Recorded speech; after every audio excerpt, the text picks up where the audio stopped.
บายดีเด้อสบายดีพี่น้อง FC เบอร์สุขุสุคนสุหมองสุบอนเด้อพี่น้องว่า FC ทั้งฝั่งลาวฝั่งไทยและต่างประเทศยินดีต้อนรับเข้าสู่ซ่องสาวบุญมาบ้านเฮาคือเก่าเด้อพี่น้องเด้อ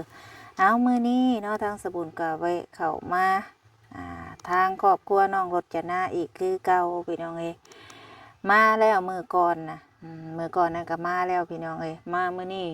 เป็นมีครึ้มฟ้าครึ้มฝนมาน้ำทางหันมีฝนตกพี่น้องเอ้ยสบุญก็บ่ได้มาโดนพี่น้องเอ้ยตั้งแต่เฮ็ดเฮือนเฮ็ดซ่านแล้วแหละมามื้อหลังนั้นที่สบุญมาบ่พ้อเนาะทางครอบครัวของแม่น้องรจนานี่ก็ไปดำนาซึ่งแม่น้องรจนานี่เพิ่นมีแฟนใหม่แล้วหรือว่าแต่งงานใหม่นั่นเองเนาะและบางคนเพิ่นก็ถามว่าแล้วไปไสอย่างประมาณนี้นะเพิ่นเอาผัวใหม่แล้วเพิ่นก็ไปดำนาผัวใหม่เพิ่นบ่พ้อเพิ่นมื้อนี้ก็เลยเข้ามาหาอีกพี่น้องบ่ฮู้ว่าอยู่เฮือนบ่เนาะหรือว่าจังใดแต่ว่าเห็นอยู่เด็กน้อยอยู่แต่บ่ฮู้ว่าแม่เรานี่อยู่บ่มื้อนี้สกุลก็มาอีกรอบนึงพี่น้องเนาะซึ่งเฮามามื้อนั้นก็โอ้ยพี่น้องเอ้ยแวะเข้ามาอีกวันนี้ก็มันเป็นฤดูฝนแล้วพี่น้องต้นไม้ต้นตอกก็เกิดขึ้นแล้วหญ้าหุ่นหญ้าหยังเนาะมาฮอดมาถึงแล้วพี่น้องเอ้ยเดี๋ยวจังใดก็สิเข้าไปหาทั้งน้องๆเพิ่นก่อนว่าจังใดอยู่เฮือนอยู่ซ่านบ่แม่อยู่บ่พ่ออยู่บ่เป็นเวลาดนแล้วแหละพี่น้องเอ้ยหากะมารอบ2เมื่อก่อนนั่นก็มาอยู่นี่แหละเพิ่นเฮ็ดหัวแล้วช่วงที่เฮาแตกดินดอนตอนหญ้าของเพิ่นพี่น้องเอ้ยมารอบนี้ก็เป็นซุ่มซ้ำเลยพี่น้องเพราะว่าหามาช่วงนั้นมันก็เป็นฤดูแล้งเดี๋ยวไปทางใดก็แห้งนะมาบัดนี้ป้าเท่ไปกันว่าอยู่เพื่อนอยู่ซานบอกหรือว่าจังใดโอ้มีมาอีกพี่น้องมาภายเด้สิมาเนี่ยเข้าไปก่อนต่อ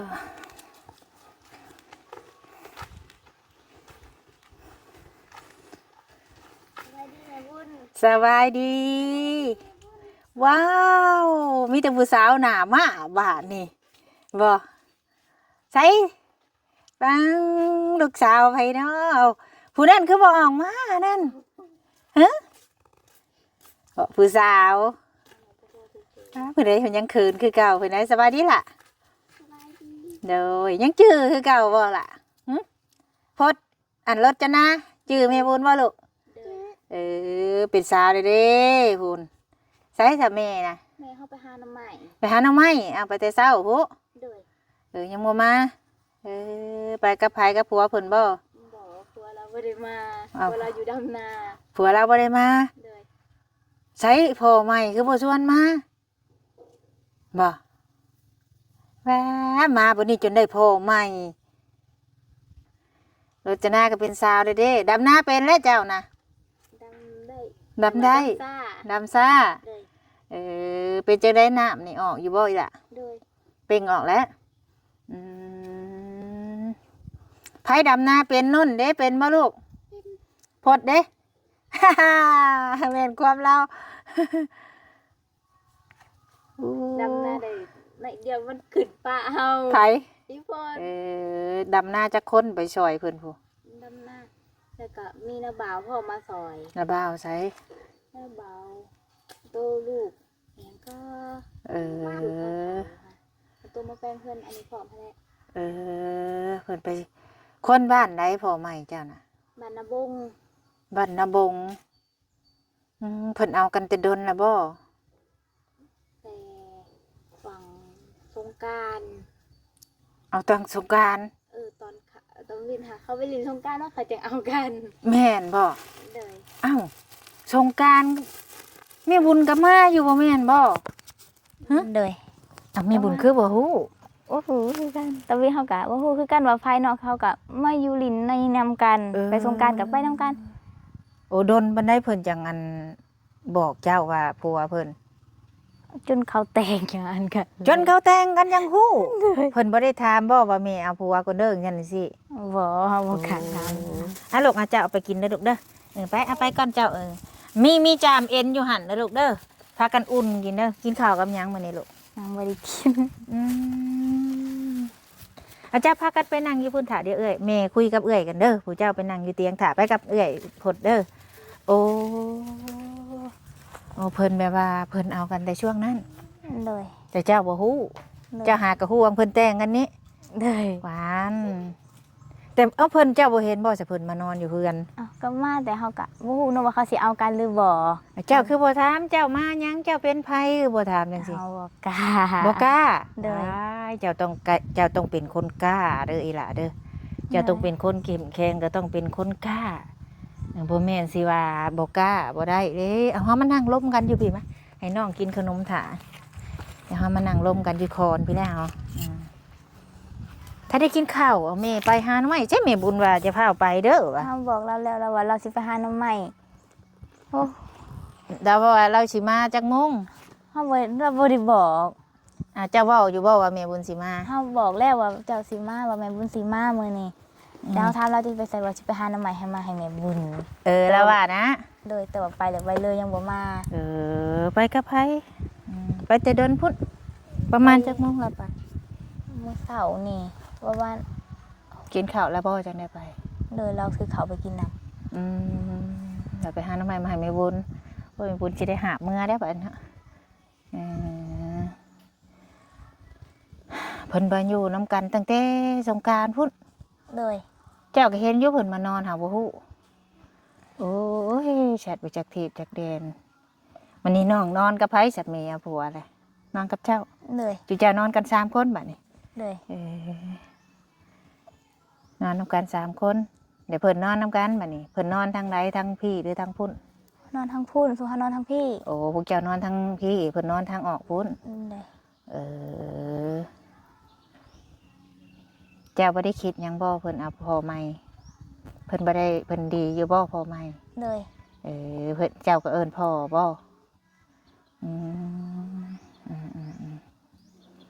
เอาดีแล้วแหละสิได้มีผู้พาเฮ็ดพาสร้างข้าวเด้เบิดได้บ่ข้าวสารยังจะ เลือสอบเดียวเลยเขาแกะเลยเขาก็แกะมื้อนี้ พ่อใหม่นะหน้าเพิ่นหลายบ่ โดยกะลายอยู่ ไปเฮ็ดนี่ไปเฮ็ดหน้าเพิ่นบ่หรือว่าจังได เห็ดหน้าของพอและของแบบหน้าผอมันกับบ่ฮู้คือกัน คือว่าหน้านาบ่าวของพอเขา อ้าวหน้าระบ่าวของพ่อ โดยเขาเป็นเอานาบ่าวของพ่อเป็นคนเอาออกค่าน้ำหมอกน้ำมันกะ น้าบ่าวเป็นคนออกค่าน้ำมอกน้ำมัน เลยโอ้เป็นคนเอาออก เพิ่นมาอยู่นำกันแต่โดนแล้ว เลย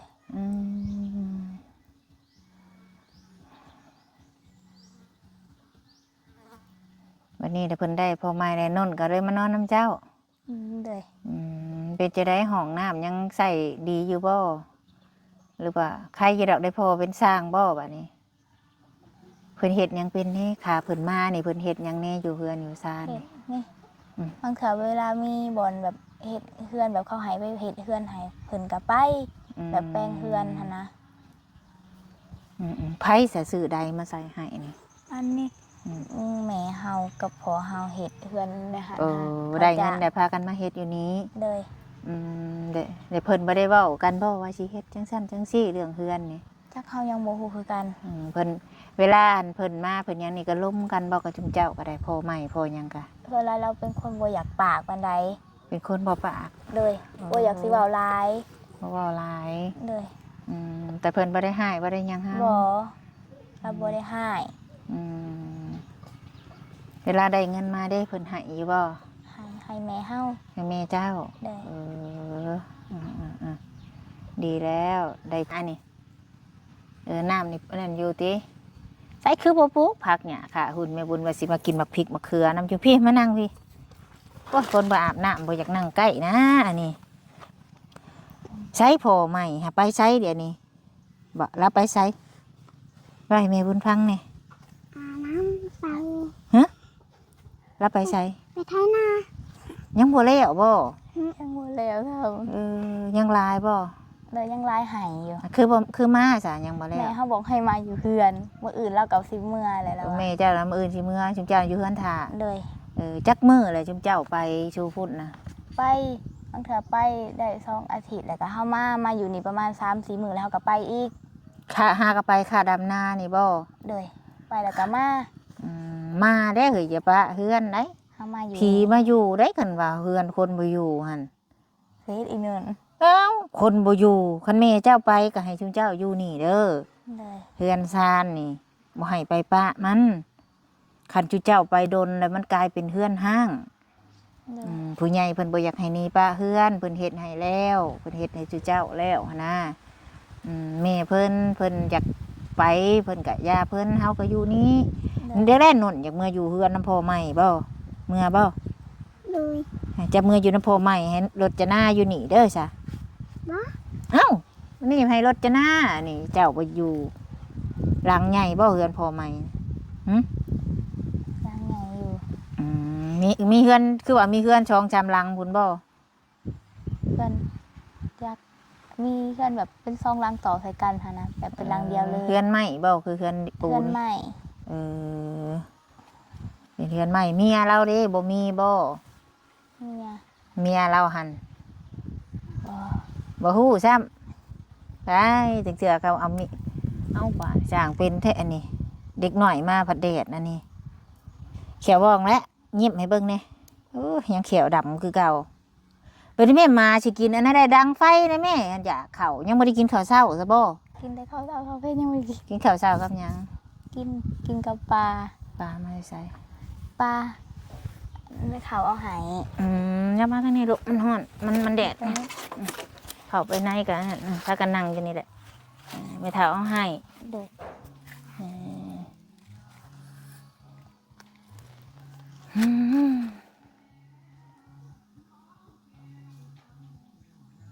ใช่ใช่ไม่เท่า อยู่ในเตียง แล้วชิมมาอยู่บ่มีเจ้านี่เนาะ เขาก็ยังบอกรู้ ไปหาหน่อไม้ เด็ก แล้วบ่ได้ถือโทรศัพท์ไปนำบ่ บอ แม่ได้โพใหม่แล้วจะนอนน้ำไผ น้ำเบื่อให้ คือบ่นอนน้ำแม่ล่ะแม่บ่ให้นอนบ่บัดนี้ แม่ให้นั่นนี่ แม่จะว่าแนวใดแม่บอกว่าบ่ต้องนอนน้ำแม่เด้อแม่เอาโพใหม่เลยสิบ่ บ่นี่ เพิ่นว่าแนวใดซะเล่าให้ฟังแหน่ บ่นั่น ไปนอนน้ำเอื้อยเด้อสิบ่ ในเวลาที่เขาไปอยู่พูดที่เขาก็มันนอนบ้านส่วนเราหันอยู่หน้านอนนาบางเถยหนึ่งก็นอนน้ำเหล้า อยู่พุ่นน่ะนาเพิ่นไกลบ้านบ่ กะไกลอยู่อย่างมาก เลยนะไปเฮ็ดนาน้ำเพิ่น เลย บัดแล้วดำนาได้สิมาอยู่พี่บ่เจ้า เลย คิดฮอดอยู่บ่เฮือนเวลาไปอยู่พุ่น คิดฮอด คิดฮอดคือไปซะคือบ่อยู่พี่ท้า ก็คือเฮา แม่ชวนไปบ่ เวลาแม่เขาเอาเฮาคือเขาไปเถอะก็ไปดำน้ำเถอะก็ไปเผากล้างัวเขาบุ บอกว่าไปนำสิบ่เพิ่นบอก เลย อันน่ะแม่อะไรแม่เขาบอกให้เผาตรงไหนงัวหมอกกระเพราเนาะงัวกินโหลดกะนั่นพอเขาบอกแบบไว้งัวพอเดือนอันน่ะ มันว่าแบบแม่เขาบอกว่าให้เผากล้าเด้อบ่ต้องไล่งัวหาให้เผากล้าสู้เฮากะเผาเนาะงัวมาสู้เฮา เวลางัวกินแล้วบ่ต้องไล่บ่ คันเพิ่นมาเว้าก็เอาเจ้าให้เฝ้ากล้าติเจ้าบ่ได้ให้ไล่งัวบ่ เด้อ อันนี้บ่ไก่คุณเจ้าฮะ บ่แม่น อ้าว สู้ ใส่ เฮา ซะ ไก่สู้เฮามันไปป่าไปดงมีแต่ไก่เข้ามาอยู่ในเฮือน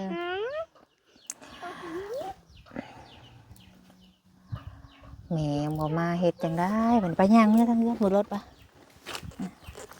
ไปย่างไปทางเฮือนพุ่นเลาะมึงดูทางเฮือนทางซานไปขึ้นช่องมึงเฮือนก่อน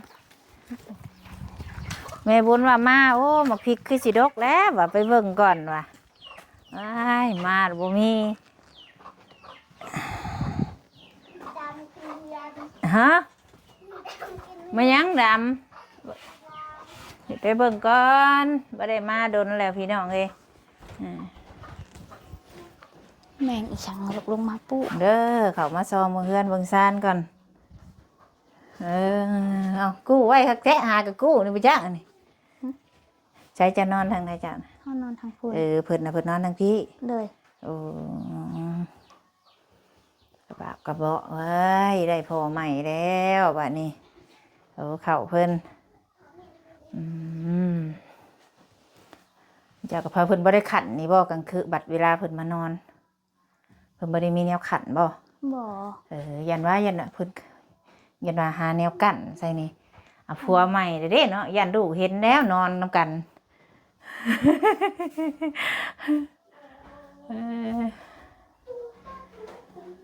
ผัวเพิ่นน่ะเป็นสร้าง เลย บ่เรือไหนเอ้ยนางนนท์เอ้ยนนท์ฮะเมียวไปใช้เบิดเมียวค่ะ แมวไปอยู่หมดเลย ไปอยู่ไส อยู่บ้านพอเฮา เอาไปพุ่น เลยว่ามันอยู่นี่บ่มีไผเกลือตอนสุเฮาไปสุเฮาก็เลยเอาไปนำ เอาไปเลยบ่เอามาเลยให้ไปอยู่พุ่นเลย ให้อยู่พุ่นแล้ว อีโนนมือ บ่ค่อยมีคนเกลือไปแน่ลงกินขนมค่ะ ลูกนอนถึงยัง ลูกมียังในตู้เย็นนี่เนาะ ตู้เย็นบ่สิบ่ได้เสียบมันไผมันบ่เข้า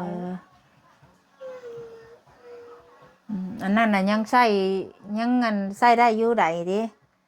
ใส่ได้ ใส่ได้ เลย มันคือขึ้นไม่เท่าเลย มันเป็นนี่ได มันบ่ได้ใส่เฮิงมันก็เหม็น แล้ว ต้อง เจ้า ปลี่ยนออก เจ้าบ่เป่งเจ้าบ่ใส่คนบ่อยู่เปิดแล้วบ่มื้อนี้ เลย เปิดแล้ว เลย เฮาบ่ใส่มันเหม็นอยู่ในใดมันก็เกิ้มก็ยังแล้วอ่ะไปลงตารางพุ่นล่ะเอ้ยไปเนาะบ่เพิ่นเอาแม่เพิ่นซ้ำพี่น้องเอ้ย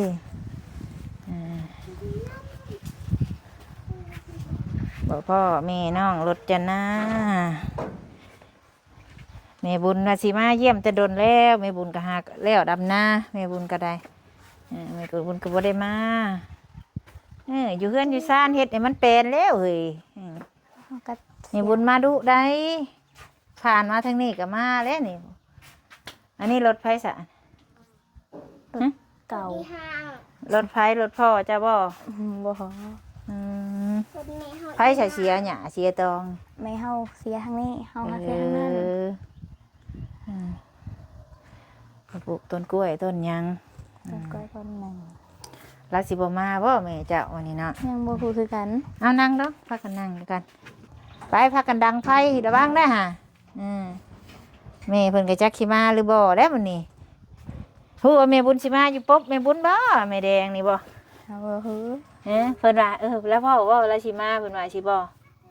เลย แต่เราตื่นมาแล้วก็ไปวันฮอดบ่ประมาณ9 โมงช่วงเราไป เอาไปประมาณ7 โมงนี่ แล้วตื่นไปก็แต่ดึกอะไรเหรอคือสิหามาได้คนนี้เนาะ เฮาก็บ่ฮู้คือกันจักสิได้หลายจักสิบ่ได้หลายนำใหม่ ระวังแน่นั่งไปเอาเข้าไปเอาขนมเข้าไปนะ เอาไปให้พดหาไว้ เป็นจังได้เจ้าใส่อยู่ดีมีแห้งอยู่บ่ เลย บ่ได้เมื่อยบ่ได้หยังบ่นอนเฮือนฝนบ่ได้หัวบ่ บ่ เพิ่งรู้แม่บุญจะเห็นอยู่บ่ซะเพิ่นคนรักที่แม่เฒ่าพังให้จะฮู้อยู่บ่ บ่อันนี้บ่ฮู้เฮาเห็นแต่เราเห็นได้ทางนี้ฝนตกอันนั้นเฮาบ่ฮู้ คันว่าแม่บุญมาคันว่าเรามาบ่ทันแม่บุญเด้อแม่บุญอยากบอกอยากฝากว่าแม่บุญนะบอกไปแม่บุญสิพาเจ้าย่างไปพุ่นไป เลย แม่บุญแม่ย่าน่ะเพิ่นใจดีนำเฮาย่างไป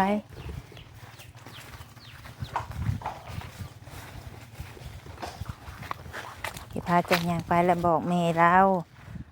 บอกแม่ว่าแม่เอ้ยเพราะว่านี่บุญอยากให้อันเฮ็ด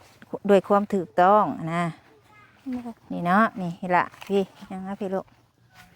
นี่อันนี้เป็นออกมานี้เนาะนี่รักที่ว่าเฮาแท้กันได้ลูกค่ะนี้เดี๋ยวกันไปนี้ไปรักนี่เห็นบ่เสารักนี่เห็นบ่ลูกย่างไปรักนั่นแหละนี่แหละ รักแดนนี่ อันนี้ แม่นแม่เจ้าน่ะก้นออกแม่เจ้าก้นออกแล้วแม่เจ้าน่ะเฮ็ดหัวลงพุ้นแล้วก็เกี่ยวไปพุ้นแม่ย่าแล้วนั่นเราอยากให้นี่เพิ่นให้เฮาครึ่งนี้แม่เจ้าน่ะก้นออกเลยเฮ็ดหัวย้ำออกไปคันว่าแม่บุญมาบ่ทันเรายังบ่มาแหละให้เจ้าบอกว่าแม่บุญให้หารักมาฝังใส่ เลย ให้ลูกเด้อ เลย ย้ำมาพี่มันแดดให้เจ้าบอกเพิ่นแนวนี้ว่ามันบ่คักเด้อล่ะเด้อคือเจ้านี่ก็แม่ย่าแล้วก็ฮักคือหลานแล้วแต่ว่าแม่เจ้านะมันยับออกมันเป็นอันบ่งามเลยลูกเด้อเพราะว่าตอนที่เฮาแท้เจ้าก็เห็นแล้วว่ารักอยู่นี่ เลย นี่บัดนี้เจ้าบ่ฮู้ว่าแม่เจ้าก้นนี่บ่ฮู้แม่นบ่ลูก เลยบ่ฮู้ ฮู้หรือบ่ฮู้ บ่ฮู้ กระบะบ่นี่เห็นบ่แม่เจ้าก้นออกแล้วก็เฮ็ดหัวออกไปพุ่นแม่ย่าว่ะโอ้โหออกไปพุ่นบัดนี้และแม่บุญน่ะบ่อยากให้เฮ็ดเพราะว่าแม่ย่าแล้วก็เป็นผู้มีพระคุณต่อเจ้าเพิ่นดีนำเจ้า เลย เพราะว่าหลานเพิ่นมีแต่2คนไหนมีแต่นุ่นกับพด เลย แล้วก็ยังหักเจ้าแม่นล่ะวะ เลยแม่น นั่นแหละให้เจ้าบอกแม่เจ้าเด้อบ่ให้เฮ็ดว่าบ่กล้าเว้าได้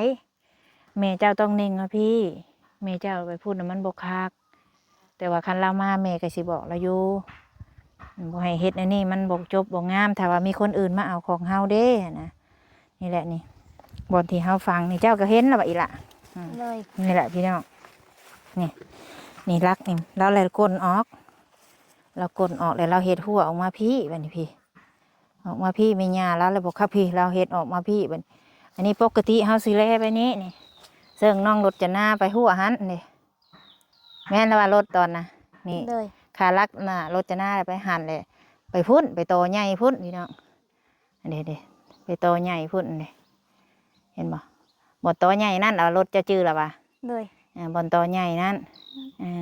บนโตใหญ่แล้วก็มานี้แล้วก็เน่งขึ้นพุ่นเนาะอยู่พี่น่ะบ่แม่นของเจ้าเนาะ เลย ไปคือเข้าใจแหละบัดนี้ล่ะโอ้ยฮอนแดดเด้บัดนี้แม่เจ้าน่ะยับเอาแม่ย่าแล้วก็บ่พอใจแล้วละให้ซำนี้ลูกเต้าก็มีหลายแล้วว่ะเจ้าบ่ฮู้หยังตินาง เฮาบ่ฮู้ซะว่าแม่เฮากลรักตอนใด เจ้าบ่ฮู้ซ้ำ เลย นี่ได้ฟืนนี่คือพวกพากันซีนเมียนนี่เบิ่งดูนี่ไม้แดงนี่คักคือหยังนี่โอ้นี่เด้อันนี้ก็แม่ย่ามาปลูกใส่หามาปลูกโอ้ยเบี้ยมะฮุงมะเขือยนี่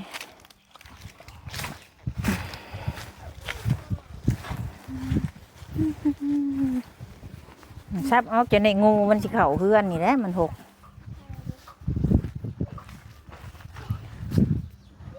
ชุดแรกไฟน่ะพด ยังก็อันนี้พด รถถีบได้ยังขี่ได้อยู่บ่ลูก บ่ได้เลย มันเป็นยังไง มันจะเป็นหยังก็บ่ฮู้ เป็นหยังกับบ่ อีพ ฮู้ ด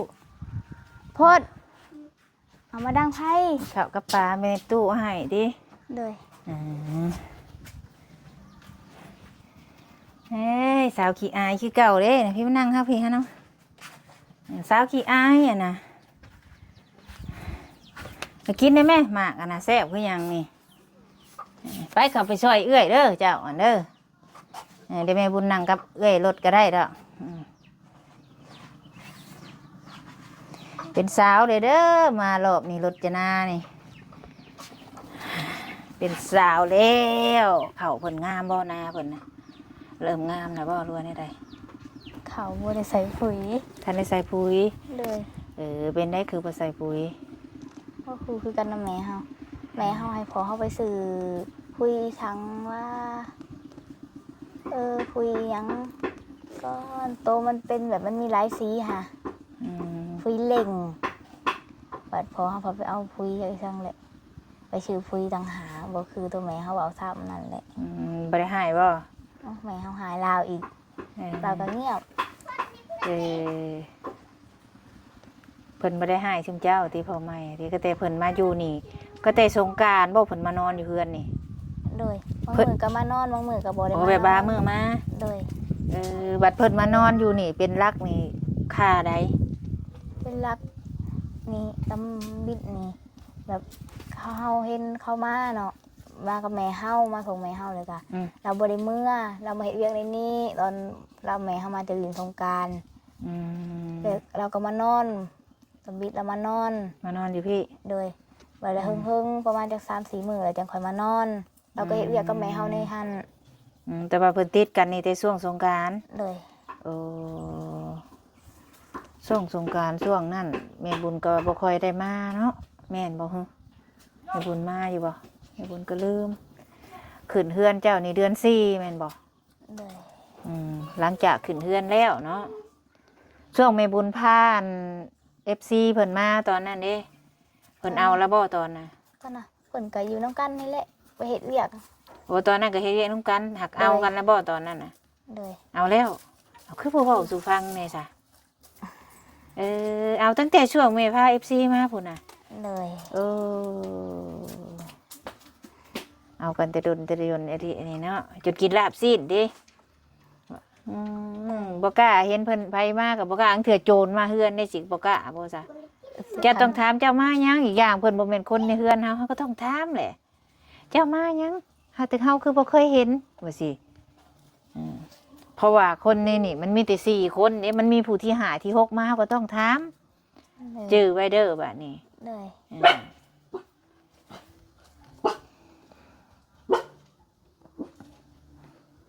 ขะดองเพิ่นเท่าใดขะดองเพิ่นน่ะ ไข่ดองเฮาบ่ฮู้เลย บ่ฮู้ว่าขะดองบาทนี่ฮู้อยู่บ่นุ่นฮู้อยู่บ่ขะดองน่ะเท่าใดว้าวว่าฮู้เพิ่นบ่ฮู้เอ้ยสร้างเป็นอีหลีบาดนี้ เอาฟังเบิ่งจักหน่อยพี่น้องเอ้ยคันว่าเราสิมาก็ได้จังใดสำหรับคลิปนี้สบุญก็มาเว้าบ่ได้มาหยังดอกมาเยี่ยมรถจะนาตะกี้ว่าคันว่าทางแม่เจ้าอยู่แม่น่ะอยากให้เฮ็ดให้มันถูกต้องเด้อล่ะเด้อให้คิดว่าแม่ย่านี่เป็นผู้มีพระคุณคันว่าเพิ่นบ่อยากให้เฮาเพิ่นก็เอาคืนได้เด้เพราะว่าสิ่งที่เพิ่นสมมุติเพิ่นให้เนาะซ้ำเพิ่นให้นี่ เจ้าเพิ่นบ่เอาซ้ำเพิ่นให้เพิ่นพยายามเอาเกินที่เพิ่นให้นะเพิ่นให้เฮาอยู่นำนี่ก็บุญหัวเฮาหลายแล้วลูกเอ้ย โดย แม่นน่ะว่าคือแม่บุญเว้าฮะ แม่ เจ้าว่าเราใจดีบ่แม่ย่า ใจดี น่ะนุ่นเด้แม่ย่าใจดีบ่ล่ะแม่เฒ่าฮะ จะดี ใจดีบ่มาดมแก้มแม่เฒ่าแล้วบ่มื้อนะฮะเราว่าโอ้ยหลานสาวมานี่ดมแก้มแม่เฒ่าโลดได้ปะแม่นแต่ว่าคันบ่แพงนี่แม่บุญสิเอาละเมื่ออยู่นำได้แม่เฒ่าให้อยู่บ่ให้บ่อ้าวคันบ่แพงนี่สิเอามืออยู่นำเราเป็นแม่เฒ่าเจ้าน่ะเราเป็นคนมีน้ำใจแล้วเราอีตนลูกอีตนหลานผู้ลังคนนี่เขาบ่ให้เลยหลานเราก็มีแต่2คนให้บอกแม่เจ้าแนวนี้บ่แม่นว่าสิเฮ็ดจะแม่บุญก็บ่มักเด้อล่ะเด้อ โดย เอาประมาณนี้แหละพี่น้องเอ้ยฟังเบิ่งจักหน่อยก่อนเราว่าเรายังไปหาหน่อไม้อยู่เรื่องเฮือนเรื่องซานเพิ่นก็เฮ็ดเพิ่นเฮ็ดเฮือนเฮ็ดซานให้นี่ก็ แม่เลยอันน่ะ เพิ่นอีตน เขากำลังจะปีนแบบเอาข้างขึ้นสายปีนตรงมาคนเดียวปีนกับหลัง หืม ทะเล เฮือนนี่เพิ่นก็เฮ็ดให้เด็กน้อยอยู่เพิ่นยังบ่ได้มอบกรรมสิทธิ์ให้เรื่องเฮือนเรื่องซานนี่เด้อ โดย อยู่ได้แต่ว่าบ่ให้ให้ลูกให้เต้าเกินไปเพิ่นแม่ก็บ่ได้ให้ติค่ะผัวใหม่ก็ปกติคือเก่าบ่ โดย แม่ให้อยู่บ่หึเว้าความจริงได้บ่ให้ตัวเด้ บางมื้อ ฮะ เราก็ให้บางมื้อแล้วก็บ่ให้ ให้เฮ็ดหยังลูกเป็นตาแพงก็ดอกสั่นเลยสิเอาโนดจะหน้ามึงอยู่นำก่อนเด้อเจ้าอยู่2คนเด้อเอ้าขันหายลูกจะเฮ็ดอันนี้ลูกอันนั้นเด้เราไปหาเงินน่ะน้ำหวานน่ะน้ำหวานละบ่ะ โดย อยากไปน้ำเขาอยู่บ่วันนี้ จากกี่ขั้น อยากไปคือกัน โดย แม่นบ่เนาะเฮ็ดงานได้บ่ เอาขยังบ่ฮู้คือกัน ยังบ่ฮู้คือกัน โดย โอ้ยพี่น้องเอ้ยจังซี่แหละเอ้าจังใดก็ย่าพี่น้องขอให้ฮักลูกฮักเต้าสิเอาผัวใหม่ก็บ่ได้ว่าดอกย่าแล้วมันจังมีผู้เพิ่งพาอาศัยคนเฮาเฮ็ดจังใดขอแต่อย่างเดียวเฮ็ดสิ่งที่ให้มันถูกต้องเด้อ โดย เอ เอาจังใดสำหรับคลิปนี้สบุญก็สิขอจบก่อนเด้อพี่น้องเด้อเนาะขอบคุณทุกคนที่เขาเบิ่งเขาชมคอยติดตามแล้วก็ให้กำลังใจเนาะขอบคุณในไลน์ที่มาเบิ่งคลิปแล้วก็บอกขามโฆษณาขอบคุณ FC เก่า FC ใหม่เนาะที่คอยกดไลค์กดแชร์ให้สบุญเด้อขอบคุณในไลน์เจ้าก็ขอบคุณผู้รักผู้ใหญ่เพิ่นในล่ะที่เพิ่นช่วยเหลือเฮาจนฮอดทุกมื้อนี้ ลูกขอบคุณเด้อผู้ใหญ่ทุกท่านที่เขามาสวยเรือลูกจนฮอดคุมือนี่ก็ให้ผู้ใหญ่ทุกท่านอายุมันควันยืนเด้อค่ะ เลยสาธุลาพระจากพี่น้องเลยเนาะสำบายดีเด้อ สบายดี